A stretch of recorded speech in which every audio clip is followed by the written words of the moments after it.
আসসালামু আলাইকুম ওয়া রাহমাতুল্লাহি ওয়া বারাকাতুহু।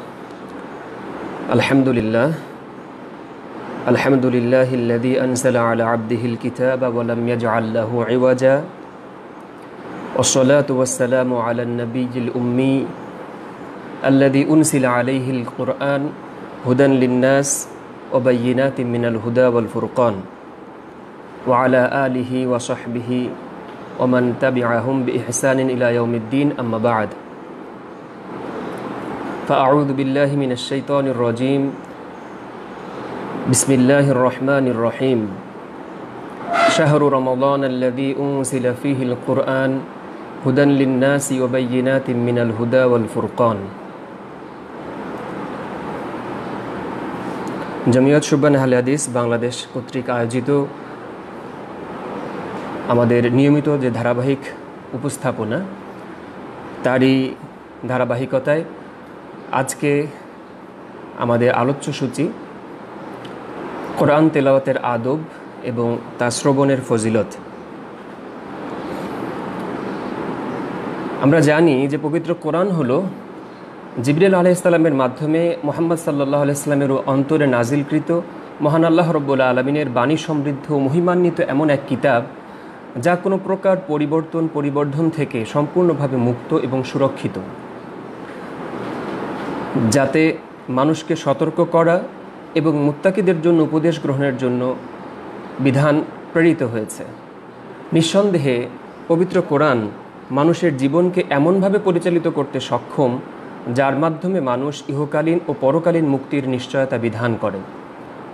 পৃথিবীতে সর্বাধিক পঠিত গ্রন্থ হিসেবে পবিত্র কোরআন তার যে আক্ষরিক অর্থ বা অর্থগত যে দিকটি, সেটিও একটি সার্থক দিক হিসেবে পরিস্ফুটিত হয়েছে।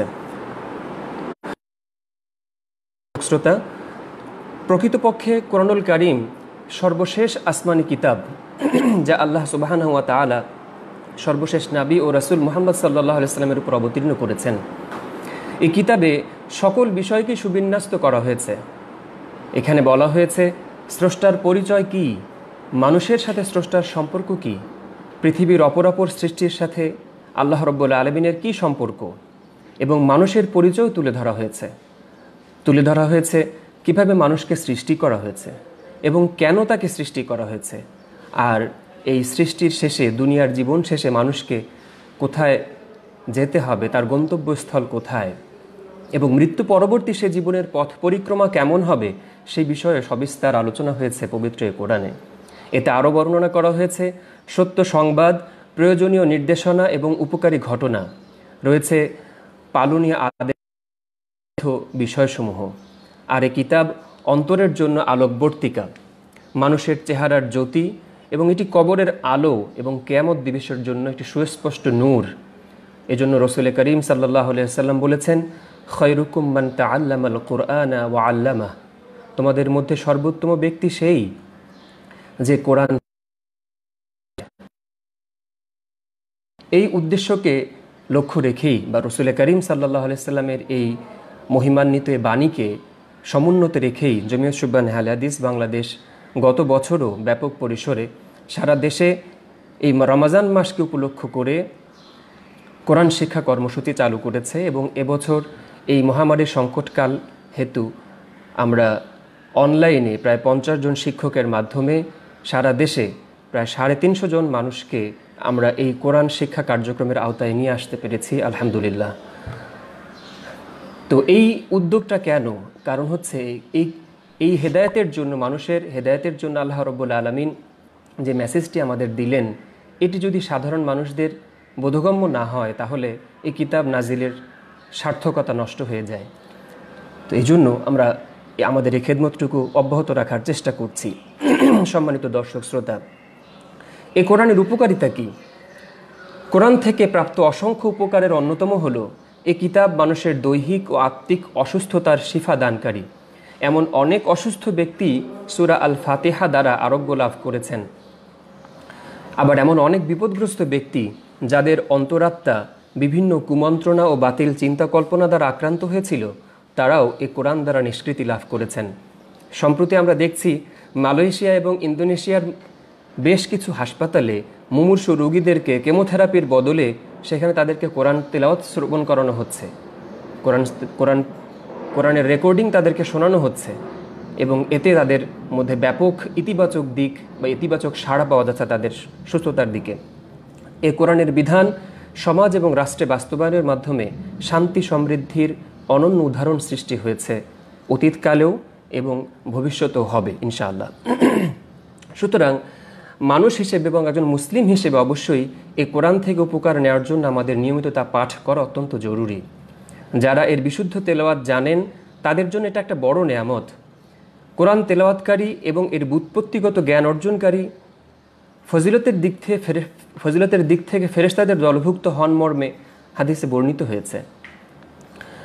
কিন্তু যারা বিশুদ্ধভাবে পড়তে জানেন না তাদের উচিত অনতিবিলম্বে সিদ্ধান্ত গ্রহণ করা যে তারা যথাসম্ভব দ্রুত কোরআন বিশুদ্ধভাবে পড়তে শিখবেন। কষ্ট সত্ত্বেও যারা আগ্রহের সাথে পবিত্র কোরআন তেলাওয়াত করবেন তাদের দ্বিগুণ প্রতিদান দেয়া হবে মর্মেও হাদিসে বর্ণিত হয়েছে। এ কোরআন আল্লাহর পক্ষ থেকে বান্দার প্রতি একটি চিঠি স্বরূপ। সুতরাং সেই চিঠিতে কি বলা হয়েছে সেটা জানা কম জরুরি নয়। তা না হলে স্রষ্টার সাথে বান্দার যোগাযোগ কিভাবে হবে? যারা এর অনুবাদ জানেন তাদের কাছে কোরআন তেলাওয়াত এবং তা শ্রবণ উভয় মধুর, আর যারা অর্থ বোঝেন না তারাও এর অনন্য সুললিত সুরে আবেগাপ্লুত হয়ে অশ্রু সজল হয়ে ওঠেন। উভয় অবস্থায় কোরআন শ্রবণ করাটা বেশ অর্থবহ হয়। তাছাড়া প্রতিদিন কোরআন তেলাওয়াত করতে সময় না পেলেও আজকাল প্রযুক্তির কল্যাণে নিয়মিত কোরআন শ্রবণ করা দুরূহ কোনো ব্যাপার নয়। তেলাওয়াত শ্রবণের জন্য এক একজনের এক এক ধরনের কারি পছন্দ। একসময়ে পৃথিবী কাঁপানো বিশ্ববিখ্যাত কারি মোহাম্মদ আব্দুল বাসেদ আব্দুস সাত্তার, তার তেলাওয়াত আজও অনেকের স্মৃতিতে ভাস্বর হয়ে পছন্দের তালিকায় শীর্ষে রয়েছে। তার অনুপস্থিতিতে তদস্থলে আজ অনেক মিশরি কারির তেলাওয়াতও সহজলভ্য হয়েছে। এর মধ্যে ডাক্তার আহমদ নোয়াইনা অন্যতম। আবার অনেকে সৌদি আরবের কারিদের তেলাওয়াতকে পছন্দ করেন, কেননা তাদের তেলাওয়াতটা বেশ ধারাবাহিক, আর মিশরি কারিগণ অনেকটা টেনে টেনে তেলাওয়াত করেন। এজন্য অধিকাংশই এমনটা মনে করেন যে সলাতে তেলাওয়াতের জন্য অবশ্যই সৌদি কারি যারা রয়েছেন তাদের সেই সুরটা, তাদের সেই সুললিত কণ্ঠটা এটা অত্যন্ত উপযোগী। এটা কোরআনের এই সুরটা নামাজের মধ্যে অন্তরকে বিগলিত করে দেয়, অন্তরে একটা নতুন রকম সাড়া তৈরি করে। কিন্তু ভিন্ন দিকে যদি তাকাই, একসময়ে এবং বর্তমানও মাসজিদুল হারামাইনের যিনি প্রধান খতিব শেখ কারি আব্দুর রহমান আস-সুদাইস এবং আব্দুর রহমান আস-সুরাইম, তো তাদের একসময়ে তাদের রেকর্ড করা যে ক্যাসেট ছিল এই পবিত্র কোরআনের 30 পারা, একসময় মানুষ হজযাত্রীদের কাছ থেকে এটা নিয়ে আসার চেষ্টা করত এবং তেলাওয়াত শুনত। তো আজকে প্রযুক্তির কল্যাণে এটি অনেক সহজলভ্য হয়েছে এবং তাদের সাথে আরও অনেক সুললিত কণ্ঠের অধিকারী অনেক কারিদের তেলাওয়াত এখন ইন্টারনেট বা বিভিন্ন প্রযুক্তিতে পাওয়া যাচ্ছে। সম্মানিত দর্শক শ্রোতা, তেলাওয়াতের উৎকর্ষতায় বাংলাদেশের কারিরাও কিন্তু এখন থেমে নেই, বরং তারা আজ বাংলাদেশের যারা হাফেজ রয়েছে বিশ্ববরেণ্য তারা বিশ্বের বিভিন্ন দেশে আন্তর্জাতিক বিভিন্ন কোরআন প্রতিযোগিতায় তারা শীর্ষস্থান দখল করে বাংলার মুখকে অনেক উজ্জ্বল করছে। এটা আমাদের জন্য অবশ্যই একটি আশাব্যঞ্জক বিষয়। তবে সালাতের বাইরে যে কারি রয়েছেন, সালাতের বাইরে তেলাওয়াত করার জন্য বা এটা শ্রবণ করার জন্য আমি মনে করি যে মিশরি কারিদের তেলাওয়াতটি অন্তরে দাগ কাটার মতো কিছু একটা বিষয় এখানে আছে, যেটা শ্রবণ করলে হৃদয়ে কম্পন তুলে গা শিউরে ওঠে এবং অর্থের দিকে গভীরভাবে মনোযোগ দিলে এবং শুনলে হৃদয়ে অমোঘ ঐশী অনুভূতি কাজ করে। তখন মনে হয় স্রষ্টা কত যত্ন করে ছোট বড় সব বিষয়কে বিশ্লেষণ করেছেন পবিত্র কোরআনে। তিনি কোনো কিছু বর্ণনা করতে যেন বাদ রাখেননি, যে কথাটা তিনি বর্ণনা করেছেন, মা ফাররাতনা ফিল কিতাবি মিন শাই, আমি এই কোরআনের মধ্যে কিতাবের মধ্যে কোনো কিছু বর্ণনা করতে বাদ রাখিনি। আমরা এবার দেখব এই পবিত্র কোরআন, যেহেতু মাহে রমজান, এই রমজানের কোরআনকে বলা হয় একটি হেদায়েত এবং আলোকবর্তিকা, আর এই আলোকবর্তিকা আল্লাহ রাব্বুল আলামিন অবতীর্ণ করেছেন মাহে রমজান। আমরা সেই মাহে রমজানে অবস্থান করছি। সুপ্রিয় দর্শক শ্রোতা, আমাদের কোরআন তেলাওয়াতের অভ্যাসটা যদিও রমজানের শুরু থেকে শুরু হয়েছে, তারপরও দেরিতে হলেও আমরা আজকের এই আলোচ্য বিষয়টি নির্বাচন করেছি, যে পবিত্র কোরআন পাঠ করার যে শিষ্টাচার বা যে আদব রয়েছে সেই বিষয়টি। তো সর্বপ্রথম একজন কারি বা একজন তেলাওয়াতকারী তিনি যখন কোরআন তেলাওয়াত শুরু করবেন তার পূর্বে অবশ্যই তাকে সর্বপ্রথম তার নিয়তকে বিশুদ্ধ করে নেওয়াটা জরুরি। কেননা নিয়তের গরমিল হলে তার পুরস্কারের বদলে শাস্তিও হতে পারে। এজন্য ইখলাস তথা আল্লাহর সন্তুষ্টি এটা ছাড়া অন্য কোনো উদ্দেশ্য যদি অন্তঃস্থিত হয় তাহলে রাসূলুল্লাহ সাল্লাল্লাহু আলাইহি ওয়াসাল্লাম এর ব্যাপারে ভয়াবহ দুঃসংবাদ দিয়েছেন। সুতরাং নামকরণের ন্যূনতম অভিপ্রায় বর্জন করতে হবে এবং নিছক আল্লাহর সন্তুষ্টির জন্যই এই কোরআন তেলাওয়াত করতে হবে। এটি হলো কোরআন তেলাওয়াতের প্রথম আদব। দ্বিতীয় আদব হচ্ছে মিসওয়াক অথবা তৎসদৃশ কোনো কিছুর মাধ্যমে মুখের পরিচ্ছন্নতা সুনিশ্চিত করা। মিসওয়াক করার ক্ষেত্রে সুন্নাত হচ্ছে ডান দিক থেকে শুরু করতে হবে এবং পর্যায়ক্রমে পুরো মুখ পরিষ্কার করতে হবে। কেননা কোরআন তেলাওয়াতের সময় আল্লাহ রাব্বুল আলামিন এর অসংখ্য ফেরেশতা ওই ব্যক্তির আশেপাশে অবস্থান করেন। তো মুখের মধ্যে কোনো রকম দুর্গন্ধ থাকলে এটি মানুষের জন্য বা এটি ফেরেশতাদের জন্য এটি যেমন কষ্টকর তেমনি সাধারণ কোনো মানুষ তার আশপাশে থাকলেও সেটা তার জন্য বেশ কষ্টের বিষয় হয়ে দাঁড়ায়। তো এজন্য একজন কারি তার তেলাওয়াত শুরুর পূর্বে তিনি চেষ্টা করবেন মেসওয়াক করে নিতে। এটি হলো কোরআন পাঠের আদব। 3 নম্বর হচ্ছে কোরআন তেলাওয়াতের পূর্বে পবিত্র হওয়া তথা ওযু করা। তবে কেউ যদি ওযুবিহীন অবস্থায় কোরআন তেলাওয়াত করেন তবে তিনি গুনাহগার হবেন না। তবে এবং তিনি কোনো মাকরুহ কাজ করেছেন এটাও বলা যাবে না। তবে নিঃসন্দেহে ওযু করে তেলাওয়াত করাটা ওযুবিহীন অবস্থায় তেলাওয়াত করার চেয়ে শ্রেয়। এবং এই ওযু করার ক্ষেত্রে কেউ যদি পানি না পান অথবা তিনি যদি রোগাক্রান্ত হন তাহলে তিনি ওযুর বদলে তায়াম্মুম করে নেবেন। কোরআন তেলাওয়াতের 4 নম্বর আদবটি হচ্ছে কোরআন তেলাওয়াতের শুরুতে বিতাড়িত শয়তান থেকে আল্লাহর কাছে শরণ নিতে হবে। এজন্য পাঠকারী প্রথমে আউযু বিল্লাহি মিনাশ শাইতানির রাজিম এবং চাইলে তিনি এটিকে আরও বৃদ্ধি করে এর সঙ্গে যুক্ত করবেন মিন হামজিহি ওয়া নাফখিহি ওয়া নাফথি, অর্থাৎ আউযু বিল্লাহি মিনাশ শাইতানির রাজিম মিন হামজিহি ওয়া নাফখিহি ওয়া নাফথি, এটি বললে আরও ভালো। পঞ্চমত, এরপর সূরা তাওবাহ ব্যতীত অন্য সকল সূরার শুরুতে সযত্নে বিসমিল্লাহির রহমানির রহিম পাঠ করা।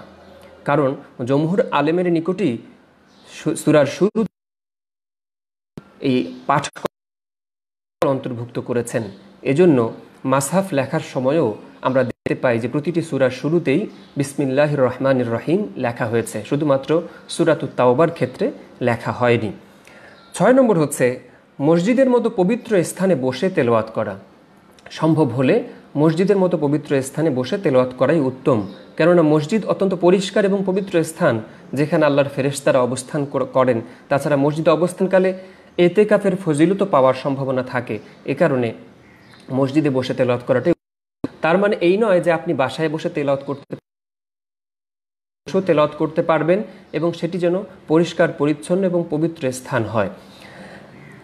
এরপরে তেলাওয়াত করার সময় কিবলামুখী মানে যথাসম্ভব কিবলামুখী হওয়ার চেষ্টা করা। কারণ আমরা জানি যে কিবলার সাথে আমাদের ইসলামের অনেক গুরুত্বপূর্ণ অনেকগুলো বিধান জড়িত। যেমন হজ, এটা যেমন কিবলার সাথে সম্পর্কিত, বা তেমনি আমরা যখন সলাতে দাঁড়িয়ে যাই এই সলাতে দাঁড়ানোর ক্ষেত্রেও আদব হলো বা রুকুন হচ্ছে, শর্ত হচ্ছে কেবলামুখী হতে হয়। তেমনি আজান, ইকামাত এই বিষয়গুলোও কিন্তু কেবলার সাথে সম্পর্কিত। অতএব এই গুরুত্বপূর্ণ একটি ইবাদত যেটাকে আল্লাহ রাসূল সাল্লাল্লাহু আলাইহি সাল্লাম বলেছেন যে আফদালুল ইবাদাতি তিলাওয়াতুল কোরআন, সর্বোত্তম ইবাদত হচ্ছে কোরআন তেলাওয়াত করা।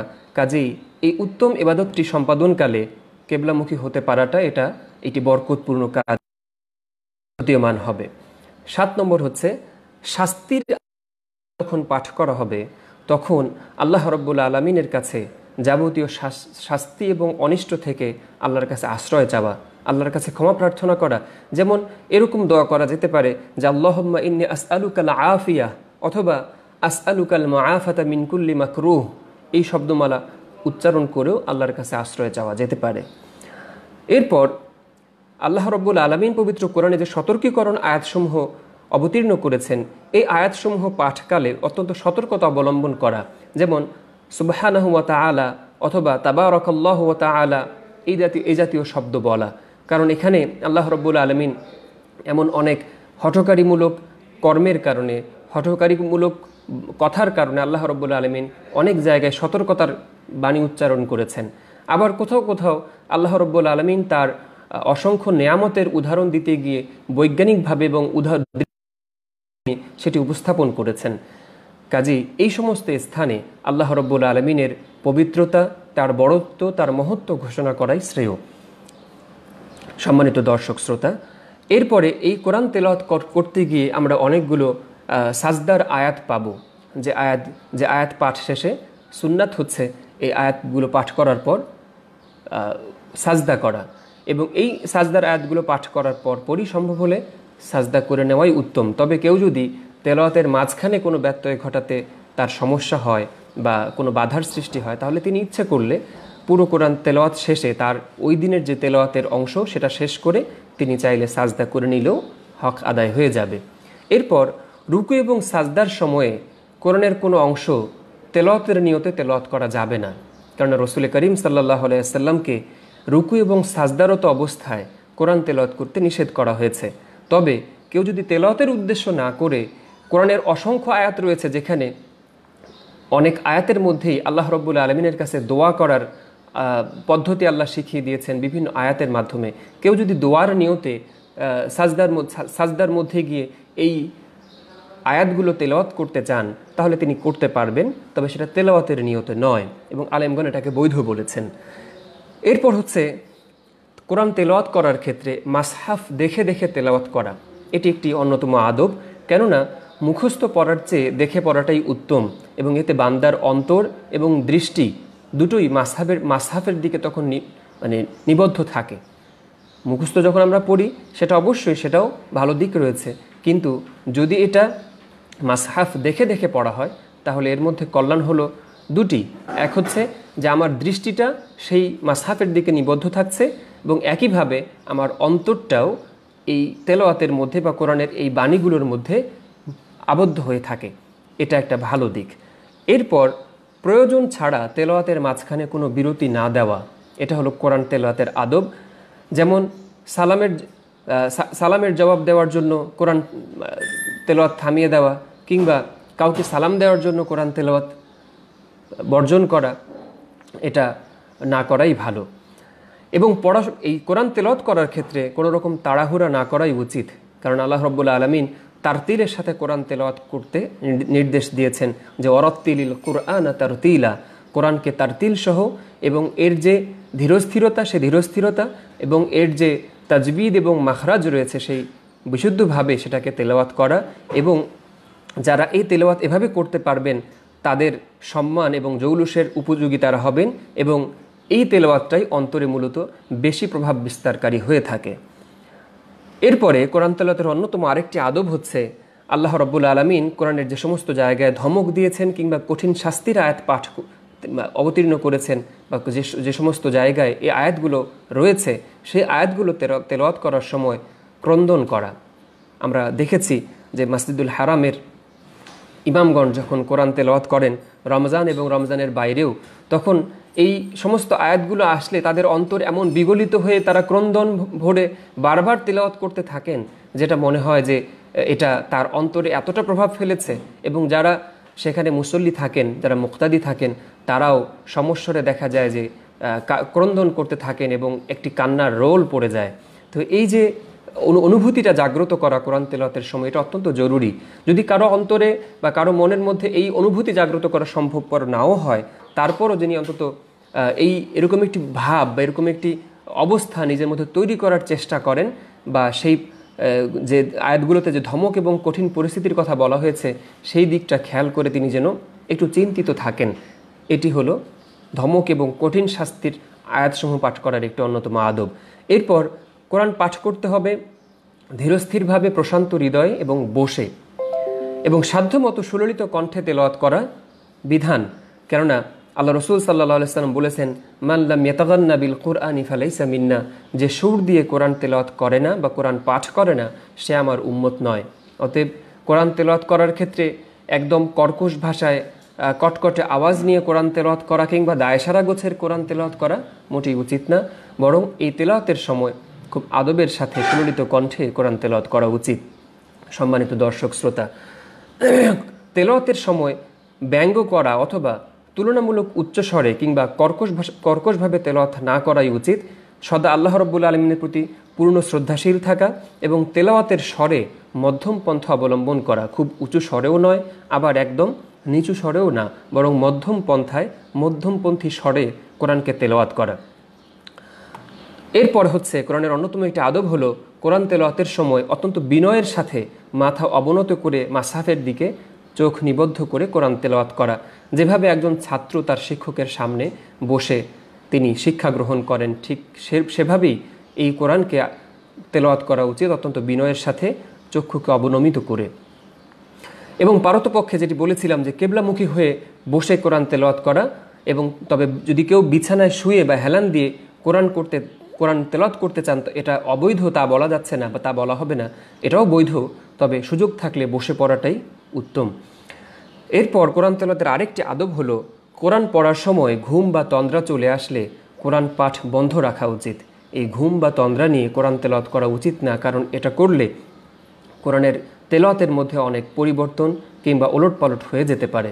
যেমনটি আল্লাহ রাব্বুল আলামিন সলাতরত অবস্থায়ও যদি কেউ তন্দ্রাচ্ছন্ন অবস্থায় থাকে বা কোনো মাদকাসক্তের যে বিধানটা আমরা জানতে পারি যে প্রাথমিক যুগে, ইসলামের প্রাথমিক যুগে এ সম্পর্কে নির্দেশনা এসেছে। আল্লাহ রাব্বুল আলামিন বলেছেন যে তোমরা মাদকাসক্ত অবস্থায় নামাজের নিকটবর্তীও হও না, কারণ এখানে তেলাওয়াত, এই নামাজের মধ্যে তেলাওয়াত করতে গেলে এগুলো এলোমেলো হয়ে যেতে পারে, ওলটপালট হতে পারে। এজন্য স্বাভাবিক অবস্থায়ও কোরআন তেলাওয়াত করার সময় খেয়াল রাখতে হবে যেন ঘুম বা তন্দ্রা ভাব না থাকে। এটা থাকলে কোরআন তেলাওয়াত বন্ধ রেখে ঘুমানো উচিত, কারণ চোখেরও হক রয়েছে। সম্মানিত দর্শক শ্রোতা, সর্বশেষ যে বিষয়টি সেটি হচ্ছে একটি গুরুত্বপূর্ণ বিষয়, সেটি হলো যে ছেলেদের সামনে মেয়েদের তেলাওয়াত করাটা অনুচিত। মেয়েরা যখন তেলাওয়াত করবেন তখন সেটা যেন একান্তে এবং তাদের নিজেদের পরিসরে হয়। যারা গায়রে মাহরাম তাদের সামনে তেলাওয়াত করা একদমই অনুচিত, এবং যারা মাহরাম তাদের সামনে তিনি তেলাওয়াত করতে পারেন। আবার ছেলেদের বেলাতেও যদি এখানে ফিতনার আশঙ্কা থাকে তাহলে ছেলেদের জন্য মেয়েদের সামনে তেলাওয়াত করাটা উচিত হবে না যদি ফিতনার আশঙ্কা থাকে। আচ্ছা, এরপর অন্যতম আরেকটি আদব কোরআনের আদব বা কোরআনের হক হচ্ছে কোরআন যেমন তেলাওয়াত করবেন একজন কারি, তেমনি এই কোরআন অনুযায়ী তিনি আমল করবেন। এটা হলো কোরআনের অন্যতম একটি হক। কাজেই যিনি কোরআন তেলাওয়াত করবেন, শুধু তেলাওয়াত যেন তেলাওয়াতের মধ্যে সীমাবদ্ধ না থাকে, বরং এটা যেন একজন মানুষের ব্যক্তিগত জীবন, তার পারিবারিক জীবন, তার সমাজ জীবন সব মিলিয়ে যেন এটা একটি তার আমলযোগ্য বিষয় হয়ে দাঁড়ায়। কোরআন অনুযায়ী যেন তিনি আমল করতে পারেন, এবং কোরআনের যে অংশটা মুখস্থ করেছি বা করা হবে সেই অংশটা মুখস্থ করার পর তা ভুলে না যাওয়া উচিত। কেননা শয়তান সর্বদাই চেষ্টায় থাকে মুমিনের অন্তর থেকে কোরআনকে বিস্তৃত করাতে। এটা শয়তানের একটি অন্যতম দায়িত্ব সে মনে করে। তাই যতটুকু আমাদের আত্মস্থ হবে এটাকে সর্বাত্মকভাবে ধারণ করে রাখা উচিত। আল্লাহ রসুল সাল্লাল্লাহু আলাইহি ওয়াসাল্লাম নিজেও এই চিন্তায় সর্বদা মগ্ন থাকতেন যে কোরআন যা তার কাছে অবতীর্ণ হচ্ছিল সেটা না জানি তিনি হারিয়ে ফেলেন। এজন্য তিনি বারবার জিহ্বা নাড়াতেন। এজন্য পরক্ষণে আল্লাহ রাব্বুল আলামিন তাকে আশ্বস্ত করে তাকে সান্ত্বনা দিলেন যে লা তুহাররিক বিহি লিসানাকা লিতাআজালা বিহি, এই কোরআনকে আয়ত্ত করার জন্য আপনি আপনার জিহ্বাকে নাড়াবেন না। এটাকে সংরক্ষণ করা এবং এটাকে ধারণ করে রাখার দায়িত্ব আমার, অর্থাৎ আল্লাহ রাব্বুল আলামিন এই দায়িত্ব নিয়েছেন। এরপর থেকে আল্লাহ রসুল তিনি স্থিরচিত্ত হয়েছেন, শান্ত হয়েছেন, কিন্তু তার আগ পর্যন্ত তিনি খুব বিচলিত থাকতেন। তো আমাদের অন্তরেও এই কোরআনকে ধারণ করে রাখার বিষয়টি আমাদের চিন্তা রাখা উচিত, এবং এটা নিয়ে সর্বদা আমাদের সচেষ্ট থাকতে হবে। এবং আরেকটি বিষয় প্রাসঙ্গিকভাবে এখানে আসে কোরআনের সাথে, এটি আদবের বিষয়, সেটি হচ্ছে আমাদের মধ্যে অনেকেই তাদের মোবাইলের আজকাল তাদের মোবাইলে রিংটোন হিসেবে কিংবা ওয়েলকাম টিউন হিসেবে কোরআন তেলাওয়াতকে তারা সেট করে রাখেন। এটি মোটেই ঠিক নয়।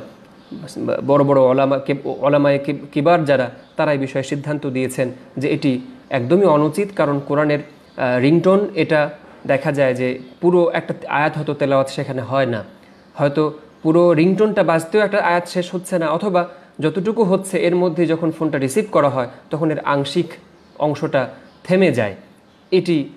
এটি কোরআনের সাথে একটি বেয়াদবির শামিল।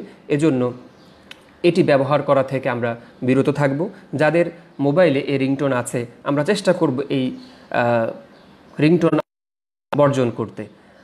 আমাদের আলোচনায় আরেকটি বিষয় সংযুক্ত ছিল, সেটি হলো কোরআন শ্রবণের উপকারিতা। আমরা এতক্ষণ আলোচনা করলাম যে পবিত্র কোরআন তেলাওয়াত করার ক্ষেত্রে কী কী আদব লক্ষণ, অন্যদিকে পবিত্র কোরআন শ্রবণ করার কী কী উপকারিতা রয়েছে এ সম্পর্কে খুব অল্প পরিসরে আমরা কিছু কথা উপস্থাপন করি, আমাদের আলোচনা শেষ করব ইনশাআল্লাহ। তো কোরআনের অর্থ বোঝার ক্ষেত্রে কোরআন শ্রবণ করার একটা ব্যাপক প্রভাব এবং উপকারিতা রয়েছে। কেউ যদি কোরআনের অর্থটা বুঝতেও চান, তাকেও অন্তত নিয়মিত কোরআন শ্রবণ করা উচিত। এজন্য সালফে সালিহিনগণ তারাও বারংবার কোরআন শ্রবণ করতেন, কেননা এতে অনেক উপকারিতা পাওয়া যায়। স্বয়ং ওমর ইবনুল খাত্তাব রাদিয়াল্লাহু আনহুকেও এমন কথা বলতে শোনা যায় যে কোরআনের এমন বিধান দেখা গেছে তিনি প্রথমবার শুনেছেন বলে তার কাছে মনে হয়েছে। তো এটার কারণ হচ্ছে যে আমরা স্বাভাবিকভাবেই কোরআনের যতটুকু আমাদের আয়ত্তে থাকে আমরা কিন্তু সবসময় আমাদের অন্তরে ওইভাবে করে এর নিগুড় যে তথ্য সেই তথ্যগুলোকে স্মরণ করে সবসময় থাকতে পারি না। এজন্য অনেক সময় এরকম মনে হবে যে হ্যাঁ, এই কোরআন তো আমি কতবার তেলাওয়াত করেছি, কিন্তু এই কোরআন এর এই অংশটা আমার কাছে তো এর আগে এটা এভাবে করে ধরা পড়েনি।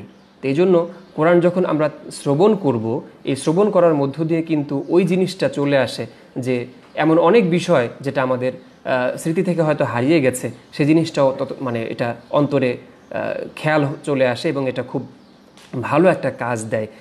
তো এই জন্য এই কোরআন শ্রবণের যে উপকারিতা রয়েছে তার মধ্যে আরেকটু উল্লেখযোগ্য উপকারিতা হচ্ছে কোরআন মনোযোগ সহকারে শ্রবণ করা মানব এবং জিন জাতির জন্য হেদায়েতের উপলক্ষ।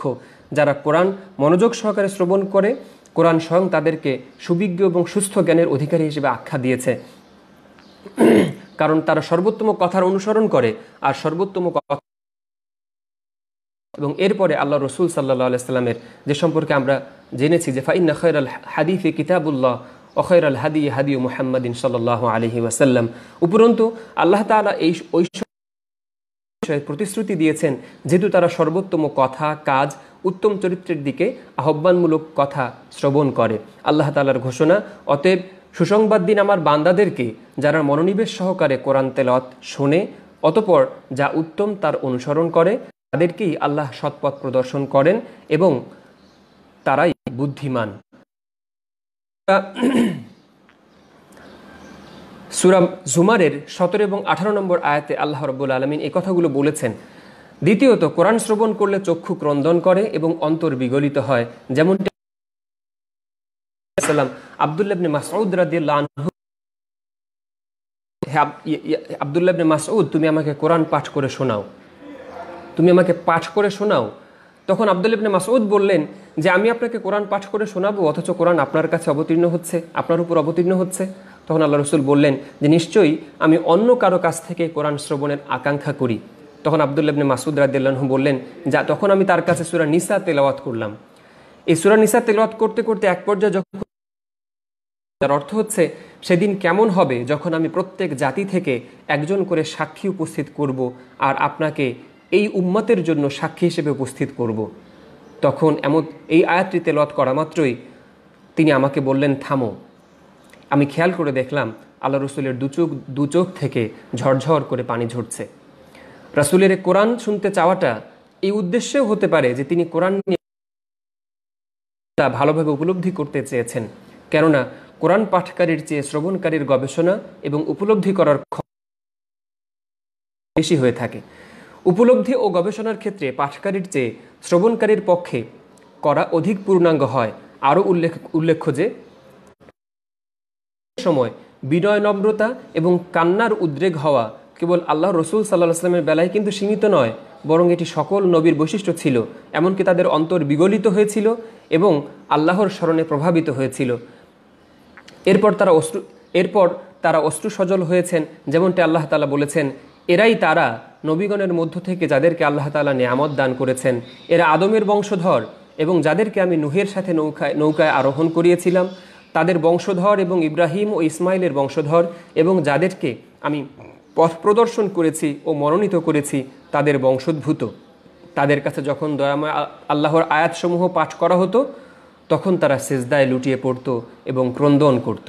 সূরা মারিয়ামের 58 নম্বর আয়াতে আল্লাহ রাব্বুল আলামিন এই বর্ণনাটি দিয়েছেন যে কোরআন তেলাওয়াত করে কোরআন শ্রবণ করে সেটি খুব মনোযোগ সহকারে শ্রবণ করার পর এটা শুনে আল্লাহর প্রতি সাজদায় অবনত হওয়া এবং ক্রন্দন করা, এটা হলো নবীদের বৈশিষ্ট্য। সম্মানিত দর্শক শ্রোতা, কোরআন আরেকটি ফজিলত হচ্ছে, আরেকটি উপকারিতা হচ্ছে, এর মাধ্যমে আল্লাহ রাব্বুল আলামিনের রহমত প্রাপ্তি সম্ভব হয়। এটি রহমত প্রাপ্তির কারণ। আল্লাহ রাব্বুল আলামিন ওই ব্যক্তির জন্য রহমত করার বিষয়টি নিজের জন্য অপরিহার্য করে নিয়েছেন যে শ্রবণ এবং চুপ থাকার শর্তসমূহ যথাযথ পালন করে কোরআন শ্রবণ করে। এবং আল্লাহ সুবহানাহু ওয়া তাআলা বলেন, যখন কোরআন পাঠ করা হয় তখন তাতে কান লাগিয়ে রাখো এবং নিশ্চুপ থাকো যাতে তোমাদের উপর রহমত হয়। এই কথার মর্মটা এমন যে আল্লাহর রহমত কোরআন শ্রবণকারীকে দুনিয়া এবং আখিরাতে প্রদান করবে নিঃসন্দেহে। এটিও সূরা আল আরাফের 204 নম্বর আয়াত আল্লাহ রাব্বুল আলামিন বলেছেন। এবং যে কোরআন তেলাওয়াত এমন একটি ইবাদত, এটা যেমন একটি ইবাদত তেমন এটা শ্রবণ করাও একটি ইবাদত। কোরআন তেলাওয়াত করা যেমন একটি ইবাদত হিসেবে গণ্য হয়, তেমন এটি শ্রবণ করাও নিঃসন্দেহে একটি ইবাদত এবং এটি উত্তম কার্যাবলীর অন্যতম। আর আল্লাহ রাব্বুল আলামিন বলেছেন যে সূরা আসরের মধ্যে এবং আরও অনেক জায়গায় তিনি বলেছেন, ইন্নাল্লাযীনা আমানু ওয়া আমিলুস সালিহাতি, যারা ঈমান এনেছে এবং যারা সৎকর্ম সম্পাদন করেছে তাদের জন্যই রয়েছে সফলতা, হবে না ইত্যাদি। তাহলে এই আমলে সালেহ হিসেবে পবিত্র কোরআন তেলাওয়াত করা এবং এটি শ্রবণ করা, এটি একজন মুমিন হিসেবে আমাদের প্রত্যেকেরই দায়িত্ব। আসুন পবিত্র কোরআন বিশুদ্ধভাবে তেলাওয়াত করতে শিখি। প্রয়োজনে যদি বিশুদ্ধভাবে তেলাওয়াত করতে আমরা না পারি, প্রয়োজনে ভালো কারির কাছে এর শিক্ষা গ্রহণ করি এবং কোরআনের মশক করার জন্য ভালো একজন কারির তেলাওয়াত নিয়মিত শ্রবণ করি।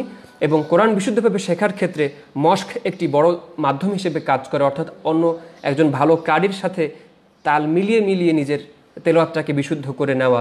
সুতরাং কোরআনের ব্যাপারে আমরা গাফেল না হই, সদা সজাগ থাকি এবং বিশুদ্ধভাবে কোরআন তেলাওয়াত শেখার পাশাপাশি কোরআনের অর্থ হৃদয়ঙ্গম করে এটা তেলাওয়াত করার এবং এটা অধ্যয়ন করার অভ্যাস গড়ে তুলি। নিজের জীবনকে কোরআনের দ্বারা আলোকিত করি, নিজের পরিবারকে আলোকিত করে ভবিষ্যৎ প্রজন্মকে কোরআনের আলোকে গড়ে তুলি। আল্লাহ রাব্বুল আলামিন আমাদের সকল চেষ্টা এবং বিশুদ্ধ নিয়তকে কবুল করুন। আমিন। ওয়া আখিরু দাওয়ানা আনিল হামদুলিল্লাহি রাব্বিল আলামিন।